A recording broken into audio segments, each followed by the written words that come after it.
Hi and welcome back to my channel. I'm here to do my March budget. I know I had mentioned previously that I will be doing recaps of the month, but my schedule with my newborn daughter has been a little hectic. I have finally figured out the best time to film is after she goes to bed, which means I have to be quick about it because that means I also have to go to bed so that I can get as much rest as possible. So real quick, I'm going to film my March budget and my April preview. If you have any questions, as always, leave them down below, and let's get started. So the first thing I'm going to do is just do the little bit of decorative that I do like to put in. It helps me to try and look back at it. I know it's been extremely difficult with a newborn, but I'm trying. So the first thing I typically put in is my income, and pardon my voice, I have a slight head cold. I am having some difficulties getting over it just due to my lack of consistent sleep. So the first thing I always put in is my income. As I've mentioned previously, this is my income alone. It does not include my husband's. It is my real numbers. I do not mind sharing them as my income is public knowledge based on my employer. So if somebody really wanted to try and figure out what my income was, they're more than happy to.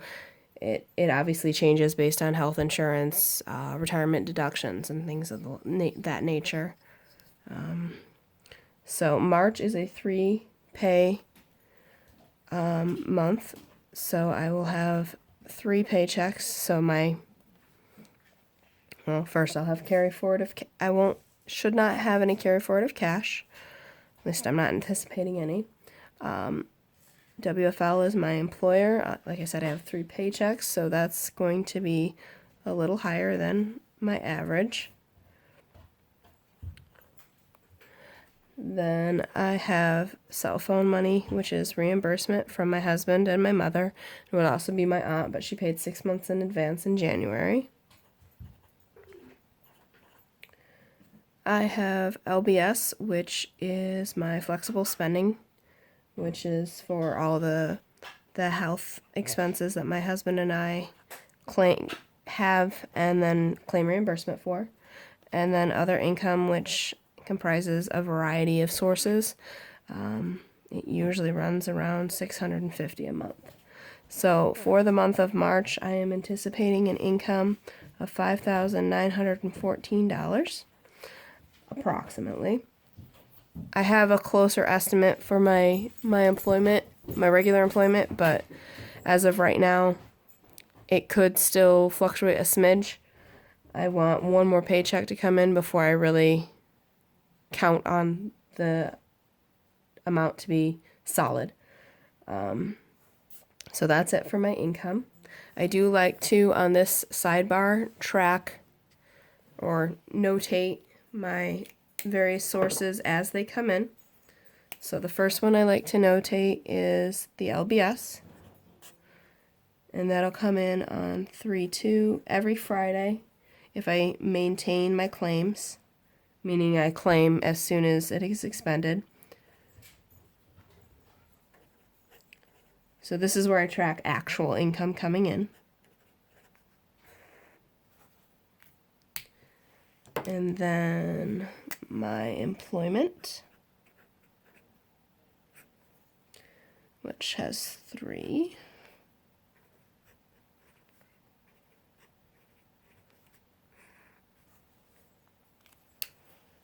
Cell phone reimbursement,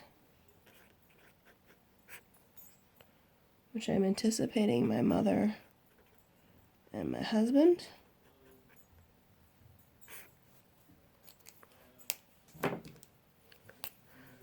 My other income. And then I'm also anticipating at least knowing what our tax return is going to be, and we've already decided that 100% of that tax return will go into our savings. That is a number I'm not sharing and will not share in my recap, just because that is something I'm just not comfortable sharing. My normal income, yes, my tax return, because again, it's any number of scenarios can change that. I don't feel that's necessary for anybody to know. So let's split this off, and let's see. The stickers I am using are coming from Always a Reason and a Season to Celebrate from Erin Condren. It's their monthly collection edition too.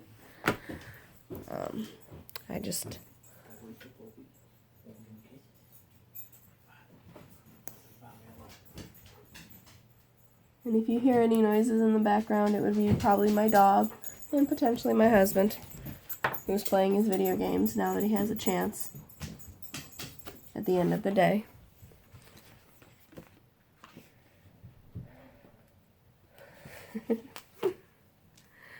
Alright. And then put in my expenses.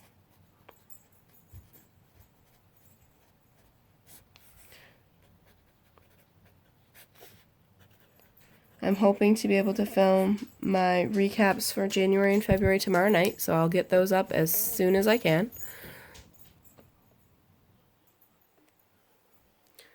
Alright, so for expenses, I have sinking funds, which I have a video made. I just haven't posted it yet. I'll have it up hopefully soon. My gas, which is one of my cash or debit card categories. That's $240. Let's see. Chiropractor, which is another one of my cash categories. Supplements, another one of my cash categories. Combined life is my disability insurance. I have made the decision to cancel it, so this may or may not come to fruition. I just have to call them and actually cancel it. Finding time to call it with a newborn, make calls with a newborn has been challenging, especially since our higher priority has been setting up daycare, which I'm not really looking forward to. I honestly wish I could be a stay-at-home mom. The mortgage on our second home. My life insurance.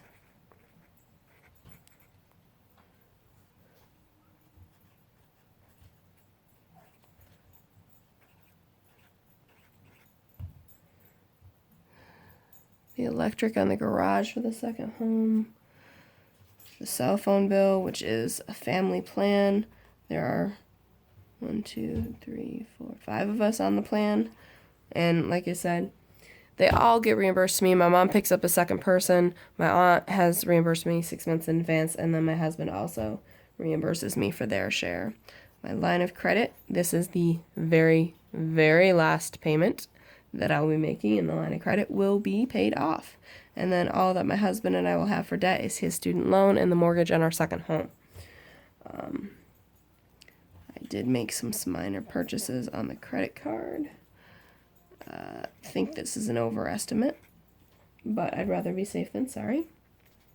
My husband will be going to school at the beginning of April for about 3 weeks, so I have to anticipate some grocery expenses. So I'm setting aside $100 for that.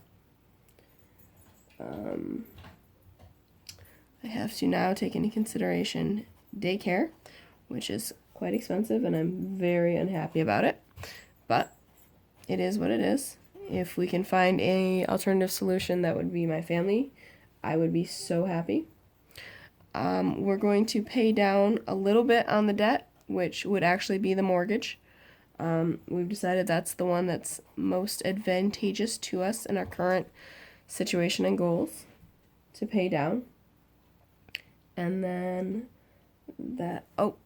we've also participated in Dollar Shave Club, which I'm not sure because we've only had our first order. So this would be our second order. I'm not exactly sure what the dollar amount's going to be. And then the last thing is the savings, and the savings, just like the tax return savings, this is going towards a down payment on our next home. At that point, we'll sell both our first and second homes that we currently have. but in the meantime, we're just saving up as much as we possibly can. So any extra residual income from my cash categories, from my miscellaneous categories like the credit card number 1 and the grocery/other, any of this residual money will go directly into savings. My husband's contributing a good chunk of his income there as well. So, and because I run a zero-based budget based on Dave Ramsey principles, that should work out to be that. So, as I've mentioned in my previous videos, this is in an Erin Condren monthly deluxe or deluxe monthly planner. So I have a couple of pages that I pre-set up. So on this side, and this is the day, this is the 2 pages after the month. On this side, I track the cash categories. So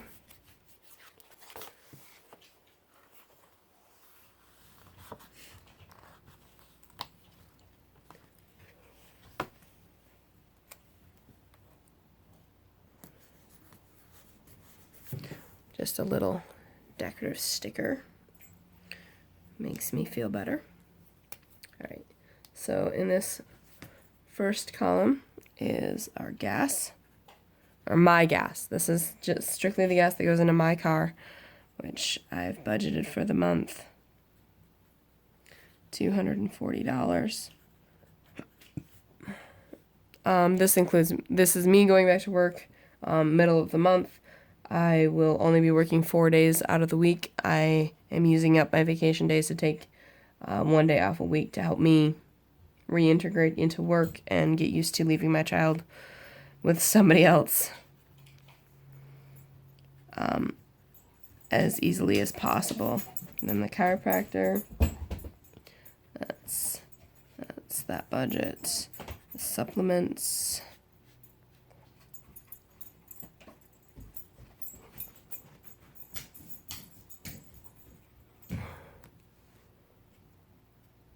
and then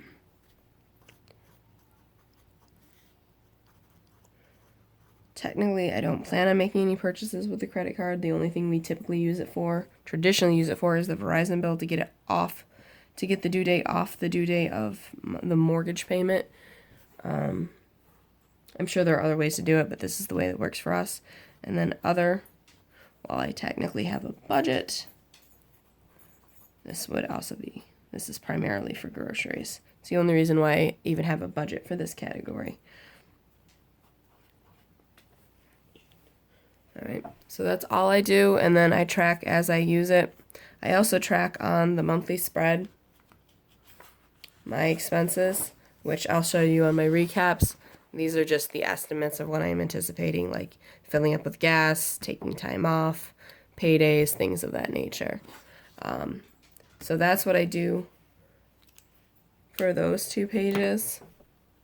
And then also on the page prior to the month, so zoom out, you'll see, oops. So this is the month of March, and then the page prior with the quote page, and then the dot grid page. This is where I track our debt.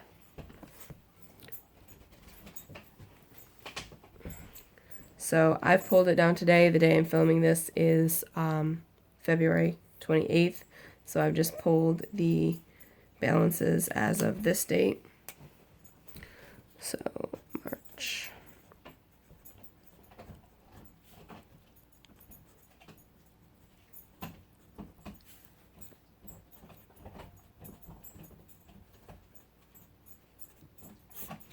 So like I mentioned before, the debts that we have are the mortgage on our second home, which is currently sitting at $40,367.77 or 77 cents, and then the line of credit on the same home, which current balance is $1,094.90. So this is the total debt sitting out on that house, 41 $462.67. This debt will be paid off with the first paycheck in March. See ya, bye-bye, gone. Never gonna do it again. And then the other debt, that is my husband's student loans.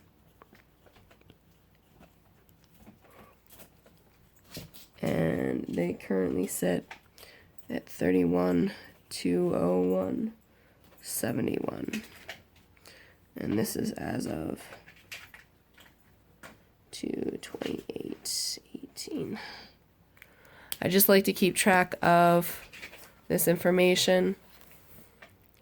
Somebody did suggest I start turning my book sideways so you can see the numbers more clearly.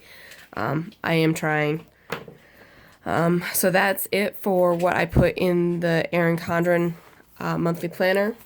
The next piece is my draft.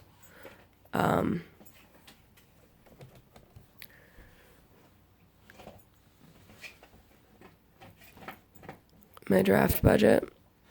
So just get it in frame. There we go.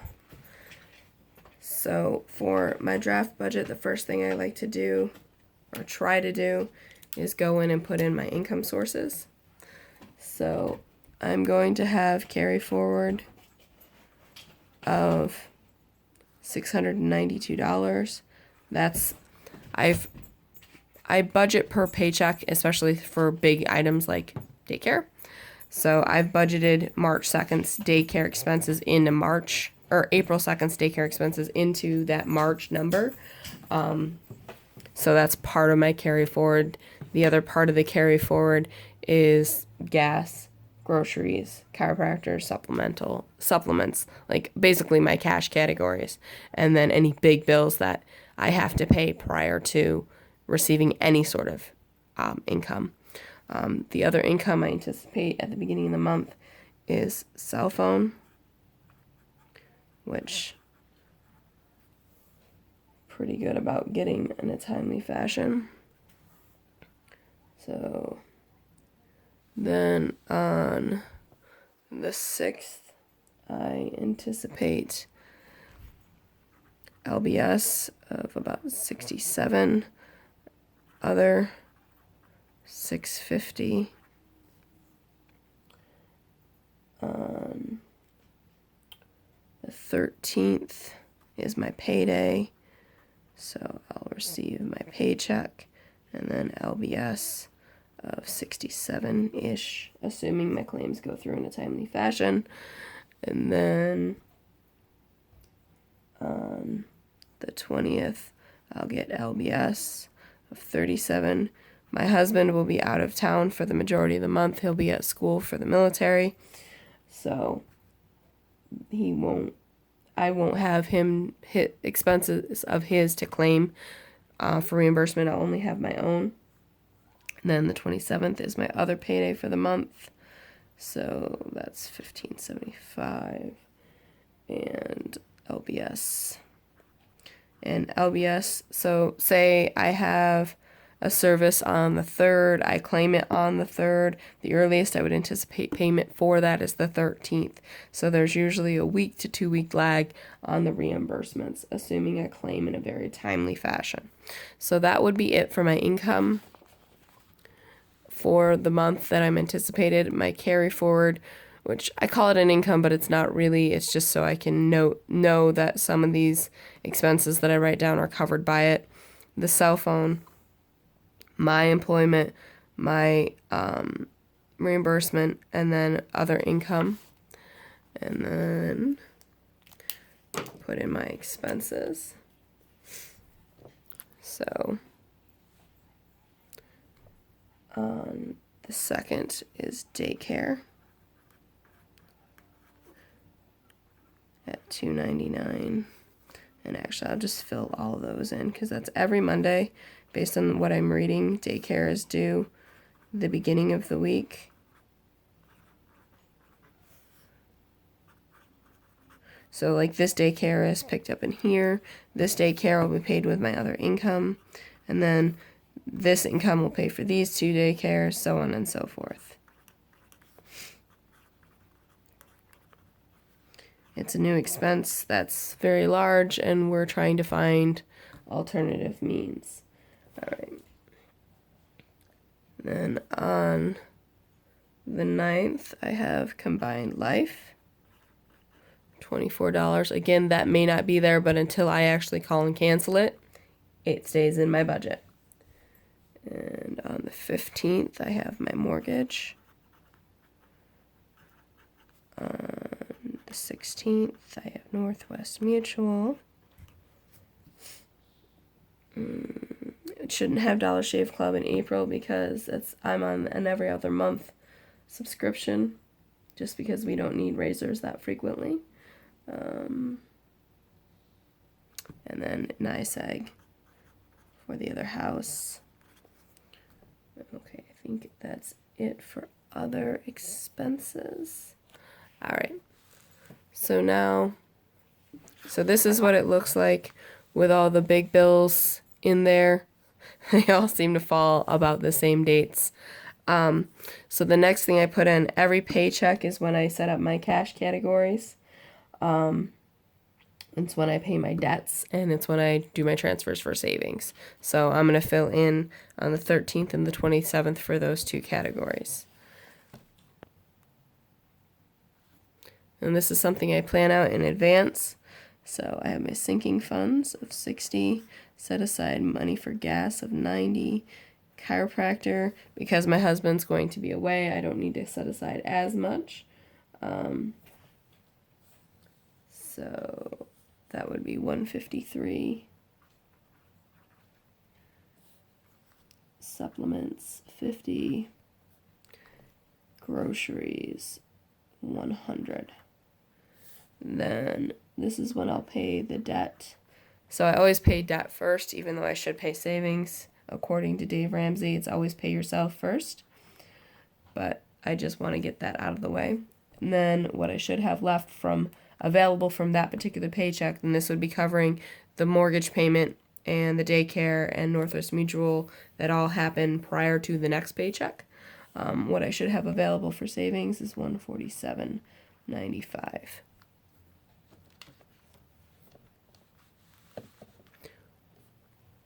And then on the 27th, I have, again, my typical, the sinking funds, the gas, the chiropractor, which, again, my husband will be back for subsequent visits, so it's 172. Supplements, 50. We don't always use all the money for the supplements, and again, whatever residual we have goes to savings.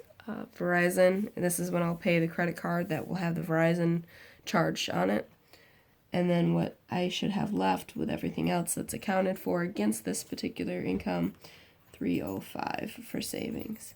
So it looks like on average I will be able to throw into savings somewhere between $400 to $500 a month. Again, depending on how much I legitimately spend in gas at the chiropractor, on supplements, if I have groceries, things of that nature, any extra money. So like the Verizon bill is an estimate of $307. It's usually coming in at $306 and change. So that I know it's piddling, but every little bit in my mind helps. So that's my April preview. Again, if you have any questions. So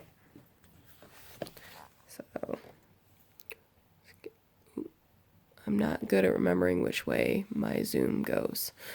So I apologize for that. So this is my April preview. If you have any questions, leave them in the comments below. If you enjoyed this, please click the like button. And if you want to see more, click subscribe, and the little bell notification will let you know when I post new videos. Thank you, and I hope to see you again here soon.